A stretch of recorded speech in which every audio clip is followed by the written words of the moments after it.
Bonjour et bienvenue dans les Minutes Tabocast. Aujourd'hui, le sujet de cette vidéo est le traitement par une combinaison d'orthodontie et de prothèse en réponse à une demande esthétique. Cette patiente souhaite parfaire l'alignement de ses dents et demande s'il est possible d'en améliorer la couleur. Nous avons un bon état de santé général et bucco-dentaire et aucun trouble de l'ATM. Examinons la situation clinique. Nous sommes en classe d'un angle. Il y a des dyschromies liées à la tétracycline. Remarquons le chevauchement de la 11 sur la 21 et de la 12 sur la 13. Les collines ne sont pas alignées. La dent 22 est couronnée et d'une teinte plus claire que ses voisines, ainsi que d'anciennes couronnes qui sont visibles sur les secteurs latéraux. À la mandibule, nous avons également un fort encombrement du groupe antérieur et également des couronnes sur un plan à partir des premières prémolaires. Donc le problème, c'est que la présence de couronnes sur un plan qui ne sont pas mobilisables est à considérer en cas d'orthodontie. L'indispensable empreinte optique complète la prise de photo et sera la base de la présentation du plan de traitement. La plupart des patients n'ont pas conscience du réel état de leur bouche et cette vision, bien plus qu'une radio panoramique, est un élément déterminant dans la prise de décision. Alors, si au maxillaire un traitement uniquement prothétique avait été envisagé, cela l'eût été aux dépens du respect des principes biologiques. Il est donc dans ce cas proposé 3 étapes: traitement par ligneur, éclaircissement et prothèse. Des instructions complémentaires accompagnent le formulaire pour préciser certains points: alignement antérieur au niveau des arcades, des taquets permettant de réaliser certains mouvements et des réductions interproximales pour permettre l'alignement sans trop de vestibulisation des deux secteurs. En complément, un dossier photo est envoyé à TrioClear. Les empreintes numériques sont utilisées pour élaborer la séquence de traitement. Sur la plateforme de TrioClear, on peut consulter le déroulement des étapes grâce à ce type d'animation. Nous allons voir la mise en place des taquets. Il suffit de le demander, et la situation et l'intensité des réductions interproximales qui seront à réaliser, 3/10 et 4/10. Ils seront nécessaires pour redistribuer l'espace. En vue occlusale, nous voyons comment se produit le mouvement. Vue occlusale maxillaire, vue occlusale mandibulaire.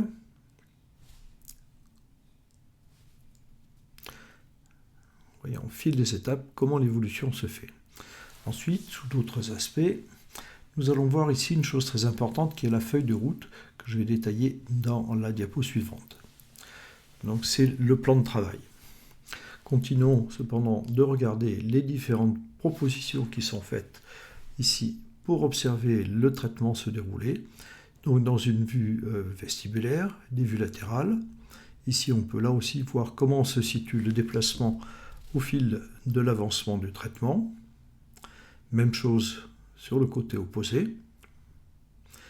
Donc ceci permet aux praticiens de se rendre compte du respect des prescriptions qu'il a faites et d'accepter ou refuser le traitement tel qu'il est proposé.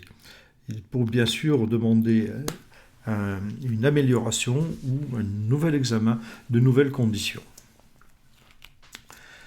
Donc voilà la feuille de route un peu détaillée. Nous avons à chaque étape l'indication de ce qui doit être réalisé. Donc poser des taquets, effectuer des réductions interproximales, leur emplacement et l'épaisseur des strips à utiliser, avec quelques conseils.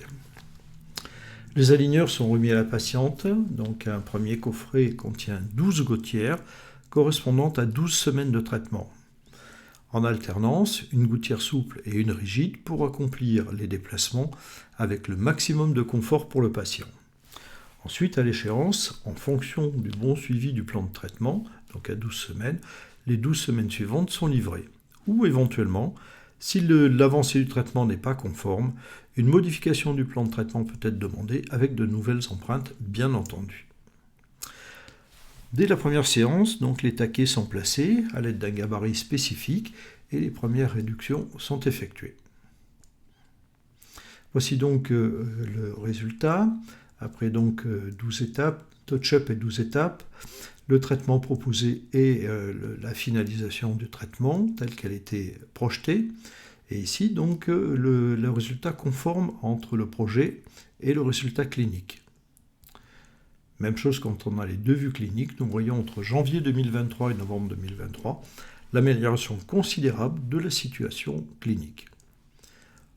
Dans les photos, donc, grande vue vestibulaire, décembre novembre 23, vue occlusale maxillaire, vue occlusale mandibulaire, et l'aspect extrabuccal entre ces deux étapes. Donc des vues de contrôle sont donc réalisées pour mettre dans le dossier en comparaison les étapes initiales et les étapes finales. Alors une contention des gouttières de stabilisation sont mises en place de façon à stabiliser le traitement orthodontique qui demande des fois quelques semaines pour que les dents se stabilisent dans leurs alvéoles. Et à la mandibule, un fil de contention linguale est mis en place, là aussi grâce à un gabarit de positionnement. Et pour faire plaisir à la patiente, et bien sûr, un éclaircissement a été réalisé. Nous voyons ici le avant-après. Et la patiente, qui finalement est satisfaite de ce premier résultat, décide d'attendre pour la suite prothétique. Alors c'est une pause assez longue, nous allons le voir, puisque cela a duré 2 ans et 3 mois avant que la patiente reprenne le chemin du cabinet. À ce stade, donc nous sommes en février 2026, un projet prothétique est mis en route pour une simulation réaliste qui peut être présentée à la patiente. Et grâce à l'IA, c'est encore plus spectaculaire. C'est vrai que ça emporte la décision. Donc, fort de ce projet, la patiente nous donne son accord pour réaliser la suite de l'étude. Et ce projet ici, qui n'est pas que de façade, il comporte également la CAO de tous les éléments prothétiques, comme nous allons le voir tout de suite. Donc derrière cette partie antérieure, eh bien, ce sont tous les éléments prothétiques postérieurs qui vont être conçus et qui vont permettre la fabrication d'un moulage sur lequel une clé en silicone sera utilisée pour faire les mock-ups et les dents provisoires. Bien sûr, il faut contrôler l'occlusion qui a été réalisée dans ce cas. Et tout ce travail de conception pourra être réutilisé en le matchant sur les empreintes de travail, là où les préparations ont été réalisées. Donc c'est absolument pas une perte de temps qu'on réalise ce genre de choses, au contraire, c'est optimisé tout le temps. Donc voilà le wax-up digital qui est réalisé en dessous, en format STL. Et les préparations commencent en bouche, donc l'ensemble des préparations maxillaires est réalisé dans une seule séance, en suivant les principes de réduction minimale. Immédiatement, l'empreinte est prise, et on peut effectivement constater que l'empreinte optique est incontestablement la meilleure solution dans les cas de facettes, puisqu'il n'y a aucune distorsion qui pourrait arriver, comme ça peut arriver, avec les méthodes classiques, avec des petits bouts qui restent dans les interstices ou les espaces interdentaires, et au retrait, donc, c'est soit ça se déchire ou ça se déforme. Dans les cellules, des petits fils ont été placés pour rendre les limites périphériques encore plus visibles, donc une restitution encore plus précise. Il est temps donc à la fin de la séance de mettre en place les provisoires à partir des clés en silicone issues des wax-up, ce qui donne un premier aperçu clinique du résultat. Donc l'esthétique est bonne, on contrôle l'occlusion pour le valider. Valider ça veut dire que la conception a été tout à fait correcte et qu'elle pourra être réutilisée sans modification pour l'élaboration des dents d'usage. Donc un nouveau sourire à la patiente qui s'en va, le temps de réaliser les prothèses d'usage. Donc, essayage des prothèses d'usage avec la pâte d'essai Try-In d'Ivoclar. L'intérêt de cette pâte, c'est qu'elles sont colorées et elles prennent la couleur du ciment qui sera utilisé pour le collage final. Donc ça permet vraiment d'avoir un aperçu du résultat avant même de procéder au collage final. Les couronnes sont placées en premier, puisque c'est une technique différente d'assemblage qui est utilisée. Ce sont des ciments verionomères, là. Et puis le protocole de collage soudique. Nous voyons ici qu'une matrice métallique était placée en protection de la nouvelle couronne qui vient d'être posée pendant le sablage des dents voisines. Respect rigoureux des diverses étapes de collage qui est réalisé dent par dent. Un gel d'isolation de l'oxygène est mis en place pour un meilleur temps de prise des éléments de collage. Un rinçage final et l'aspect final le jour de la pose. La toute petite rétraction gingivale qu'il est possible d'observer ici sera très rapidement oubliée. Bien entendu, le fait de poser des clampes agresse un petit peu la gencive marginale, mais très rapidement, les tissus vont se repositionner et il n'y aura plus aucune limite visible.